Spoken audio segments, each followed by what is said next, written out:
20 run அடிக்க சொல்லியிருந்தோம். அவர் 18 run அடிச்சிருக்காரு. 2 ரன் சேர்த்து நம்ம ஜெயிச்சாச்சு. அடுத்த ஒரு பேட்ஸ்மேன் நம்ம ஊரில் 20 ரன் அடிச்சே ஆகணும்னு சொல்லி வந்திருக்காரு. அவர் என்ன செய்தாருன்னு பார்ப்போம். பேட்ஸ்மேன் காமிச்சிரு.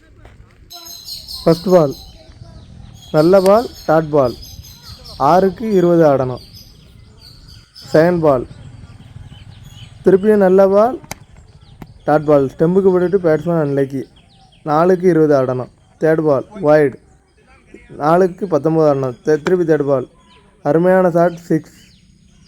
இப்போ 3க்கு 13 ஆடணும். ஃபோர்த் பால் திருப்பியும் வைடு 3க்கு 12 ஆடணும். திருப்பி ஃபோர்த் பால் நல்ல ஷாட்டு.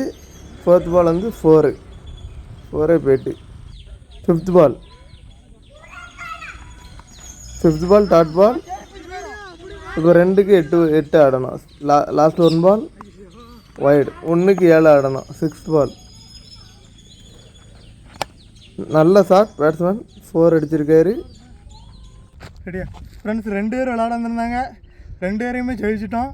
ரொம்ப ரன்னு தேர்த்து ஜெயிக்கல. ஒருத்தர் 2 ரன்னு தேர்த்து வச்சுருக்கோம், ஒருத்தர் 1 ரன்னு தேர்த்து வச்சுருக்கோம். இதேமாதிரி அடிக்கணும்னா களத்தில் வாங்க, நம்ம பார்ப்போம்.